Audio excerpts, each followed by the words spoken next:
ভাই আসসালামু আলাইকুম, ভালো আছেন?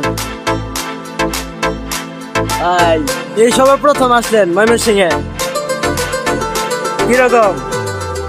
ভালো ভাই, জ্যাম জ্যাম বাদে সবকিছুই ভালো। ওইটাই স্কোয়ার মাছটা, ওই ময়মনসিংহের মতো স্কোয়ার মাছটা ওইটা বেশি দাম। সামনে রাস্তা ঠিক করতেছে তো এই জন্যই। দেখা যাক ভালো কিছু হবে সামনে।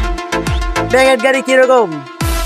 ভাই লিলেনে তো মজা নেই, এমনি হ্যাঁ লিলেনে তো ওই যে ই ভাই দিছিল যে লেলে লেলে ওই রকমই, মানে সামনে একটু ঝাঁকি টাকি হয় শুনছিলাম, আমি তো একটু জানি মানি করছিলাম। সমস্যা নেই, চলে।